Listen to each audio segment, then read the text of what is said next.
Yes, thank you so much. Sorry again, but the trains were cancelled and the ones that were running were late, so I ran. Okay, well, sorry, Murad, for missing your speech, and I might probably say things that Murad has already mentioned because we're talking about the same scene, same story, but forgive me if it's repetitive. Well, I'm just going to go right to the worker strikes. I think that's the main point as what's going on in Iran at the moment. Since 29th of December 2017, and sort of an uprising started in Iran, a mass movement. So during like 2 weeks, it took many cities. I always forget numbers and names, sorry. Many cities, small and big. They had demonstrations. And for the first time, you heard people saying, we don't want Islamic regime. There has always been protests in Iran ever since this regime has come to power. There have been times that have been a bit more quiet, times that have been more turbulent, but we've never really heard in a protest a sort of this very clear no to Islamic regime in the slogans. And then slogans like death to Khamenei, death to Rouhani. It was funny because all the Western media, when they said death to Khamenei, they started giving this narration that people are for Rouhani, for this, so-called reformists, French TV, BBC, America. It was as though they did not hear the previous slogan that we do not want Islamic regime. And then a week later, people said death to Rouhani. Then they got confused, and so the narration changed, and then the total silence on what was going on, and the only thing you saw probably was this state reformist woman, Masih Alinejad, who was in Iran with the veil, with Rouhani. You have pictures of him hugging Rouhani and everything. Then they sent him over to Britain. She was quiet with the veil in London for a while, and then changed, and then all you heard was from her. French TV. CNN, BBC, they all showed her speaking in Farsi and English and talking, and as it went along, she became more radical, of course. First defending a reformist line, and then when they realized really that state reformism doesn't have any, doesn't buy by the people, they started having this, the Islamic regime must go, but replacing it with a right-wing alternative. And we had a very, very interesting slogan, just the beginning. There were mainly students who shouted this slogan, but it got, was echoed in the country, was reformist, hardliner, it's all finished. So actually say, stop with this reformists, because it's more than 20 years now, both in Iran and especially abroad, all the media are trying to sell you a kind of reformed Islamic regime, which is not possible. It's not even pragmatic because it's not possible. But this is how they kept the Islamic regime going. And but now they don't talk about it anymore. Now it's more about regime change.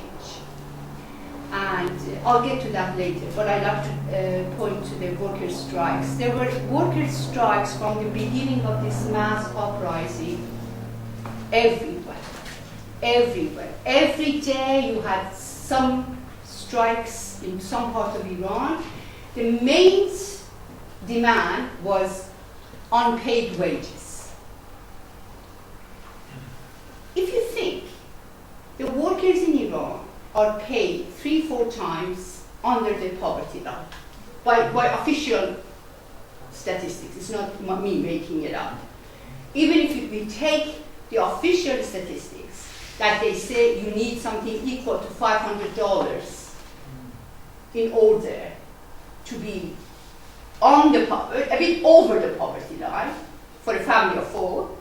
Now they're making 120 with the current exchange rate. Last year was 220 because the Iranian currency keeps falling. But last year, when all these strikes started, it was 220. So already it was more than half of the official line. But the official line is nothing, to be honest with you. What you can buy with that is just totally absurd. And even that under poverty line wage hasn't been paid for 3, 4, 5, 6, sometimes 1 year. It's always been bad, and it's got worse every year. The power of purchase by the working class people has dropped every single year. But since a few years ago that privatization sort of started, it got even worse. Some of the cronies of the Islamic regime, like the son-in-law of this guy, or brother of that guy, or son of the other guy, they've got these incredible interest-free loans from the banks and got the companies, and most of them have taken the money out of the country. I'll just give you one example. Sugarcane, Haftape sugarcane company, you might have heard about it because it's been a big thing in Iran. I would dwell on that a bit more. The guy who bought it privately is called Asad Begi. He got 800 million euros from the bank as a loan, disappeared, took the money out, and then reappeared.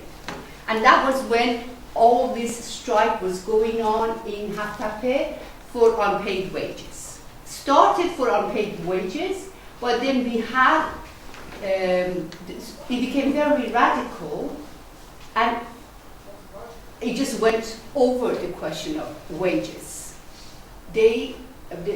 One of the leaders, a young man around 35 years old, a very courageous man, very radical, militant, called Ismail Bakhshi, he called for workers' councils or Soviets, whatever you want to translate it to. In Farsi, we say Shura, which is the translation of both Soviets that was used in, were created in Soviet Union, and councils as it were used in, where the word has been used in Italy, Portugal, and so that was quite a thing. They had a strike for 27 days, first at the plant, and then they started coming to the streets of Shush, the city that the plant is nearby. And demonstrations in the city, they had the population of Shush supporting them, and then they had their families joining them. And then we had the wives speak. They had their children from the school with the teachers. They could join the strike. So it's when you think about it, and when you go, think about the context where it's happening in Iran by the Islamic regime, this suppressive regime, this brutal regime, and then you have a whole city come to support of the workers. In a way, what's happening reminded me, if I want to compare it to something that's happening in the UK, you can think of miners' strike. That how the whole society and community was, raised to support them, and the families and the wives and all of that. In some ways, it's similar.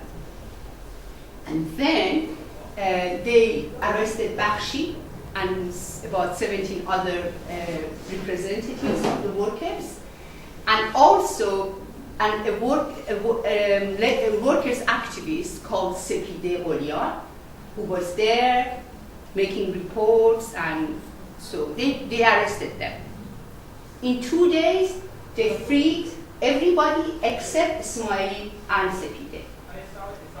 And they kept them in jail for 1 month. And during this month, almost every day, there were protests all over the country to free them, to sort of pressure the regime to free these two activists. And they were freed, of course, on bail, a very heavy bail, and Ismail was actually in house arrest. They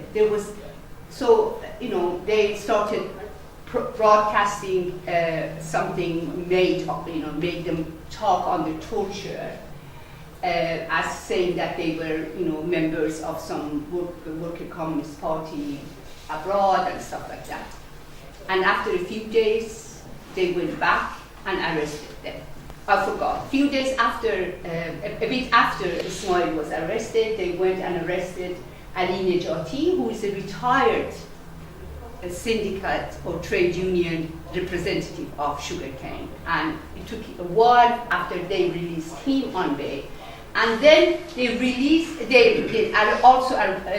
then again, in 5 months ago, 5.5 months ago, so it would be, I don't know the I know the Persian calendar months, but just 5.5 months ago, they arrested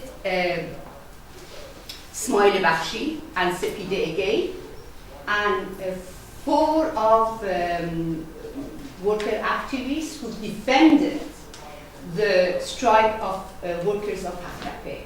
They published a journal which is called GOM, and in that journal they reported about the strike and they defended the workers. So that is Sanaz Allahyari and her partner Amir Hossein Mohammadi Far, Amir Amir Qoli were also arrested, and Asal Mohammadi, she was freed on bail after a while. But they're going to go to court soon with a long sort of case, which is very worrying, and that's that they said that they were working, they are members of a worker communist party abroad, and they were trying to create turbulence and all that. So if that case goes to the court, and if there is no pressure on the government, then they might get 10 years, 15 years jail sentence. We don't know. But the families have started the campaign. If I have time, I'll let you know at the end of my speech. And then also one of the most important other strikes is the steel plant, which is in Ahvaz, very close to Shush. You know Khuzestan, in the southern part of Iran, where all the oil and stuff is. So you have in Shush, you have the sugar cane, and in Ahvaz, you have the steel plant. They also came to the streets. They also agitated on the streets. They had peoples coming to their support everywhere, and also in the city of Ahvaz, which is a big city. And then a few months ago, they arrested all the representatives. Only one of them managed to escape. His name is Meysam Al-Mehdi. Nobody knows where he is now, but he does tweet about the situation. But the rest are, they were freed on bail. And what the government managed to do after arresting these workers and setting free some of the other members by intimidating the other representatives in both Haftape and steel plant, they actually broke the strike that was going on, because none of their demands were met. Only they might have got 2 months of unpaid wages, that's all. And nothing else. And all this strike for freeing their leader, all of that just were unheard. So there is still something going on. You still hear at least 1,000 workers on sugarcane or active, trying. You know, they send on Twitter, not Twitter, Telegram channel, they send information about the situation. But no real clear information. And so they usually, you know, the new year in Iran is first day of spring. So that was a few months ago. They raised the minimum wage by 36%, and it's not by the currency rate. I just checked, it was $122, if it's not gone. And, you know, it's a joke. And even they have raised the minimum wage, they haven't paid the workers down. So we're talking about a country that all sections of the working class, in one way or another, they're protesting. They're striking, they have sittings, they come to the city, they do whatever they can. All sections of the workers, municipality workers, workers of different industries, and I mentioned the main ones to you, these two plants that I mentioned. Teachers are on strike, go on strike, and a few days, and then back to work. Nurses, pensioners are constantly protesting for their retirement benefit to go up because they can't live on that. Just simply, they cannot live even when it's paid. But what it is, there's a guy now at, in jail. He's on trial, and he has emptied the Social Security fund. His name is Babak Zanjani. He was one of the close collaborators with Ahmadinejad when he was president. And one of the charges they report is that he has simply emptied the Social Security fund, so there is no money for any benefits to be paid, just taken it. So what you have in Iran is not only a capitalist crisis that you see in the whole world, and especially when you're talking about a country like Iran, which is not integrated in the sort of world capitalism, it has its own problems. On top of that, you have embezzlement like you've never had before. In all sections of the ruling class, they are just taking money wherever they can, right and left. Loans, interest-free loans that's been given to president's brother, president's son, president's daughter, this and that, interest-free. And you know what they do? They take a loan from this bank, interest-free, and then they put it in another bank with 30% interest. President's brother, Rouhani's brother, he's making money doing this, just one of the sources of income. And like for example, you probably heard about the flooding in southern part of Iran. They said 10 million people were affected. It was horrible. And one of the reasons were all these dams that were built without any consideration. They're trying to get to sell, they even sell water. People in Iran don't have clean water. They sell the water to the Gulf regions countries because they don't have. I mean, I don't know, it just sounds like fairy tale, I mean, in a very bad sort of way. And a lot of deforestation because they produce, what is the plant that you make opium from in English? Poppies. Poppies, yes. Pastaram, they produce poppies to make opium. So there a lot of deforestations because of that, and a lot of deforestations because different guys, they like to have their villa by this place or by that place. Nobody says anything. They just go, and if you say something, they put you in jail. This is how it is. I'm not exaggerating. Just maybe a few minutes. Okay. But now, in this few minutes I have, I just gave you a picture. It's horrible, but that's very much true. What is important this time is gone for 1.5 years. It's not like 2009. It's very different. They haven't been able to crush it, and still is going on. I think many people have said, we don't have anything to lose but our chains. People actually say that in protest, and that's the case. They have nothing to lose but their chains. Their children are hungry, they're hungry, illness. It's just, and you're talking about a very modern population. Like the workers in Iran, 40 years ago, when the revolution happened in 1979, when I was very young, like you sitting there, and busy going from one place to another, The workers were basically peasants, migrated to the city, maybe a few years before, living in a village. But now they're all urban, they all are highly educated. Like somebody who's got their GCSE, they say, I'm not educated. Like May Sam, in one of his speeches, said, I'm not educated, I only have GCSE. GCSE for the workers is thought to be not education. There are a lot of workers who are, for example, gone to university and got their first degree. So it's a very different type, and they are very militant. And we also had council movement experience in 1979 or 1980 to 1981, when that bloody coup d'etat-like clampdown happened. A lot of factories or plants in Iran, they built their councils then, and they started coming together as regional worker councils, and they had general assemblies, routine general assemblies, regular general assemblies.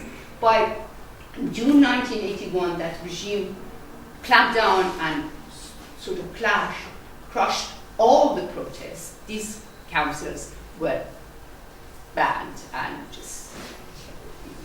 But now again, we have councils coming out. It's not the majority of the workers. I'm not trying to, make it, but it's very important that a worker came out in sugarcane, talked to his colleagues, comrades, co-workers, and said, we need to build our independent council, and we need to have workers' control.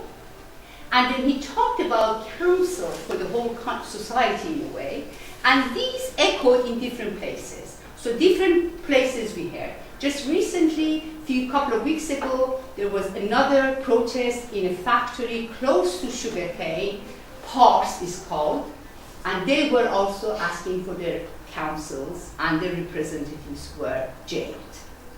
So this is very important. This is a very,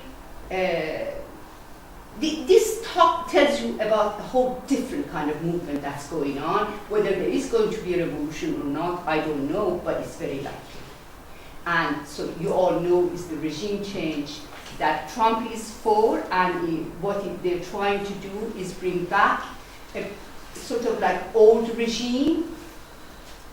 Monarchy or republic doesn't matter, but with the same system. This is what they're trying to bring back to Iran.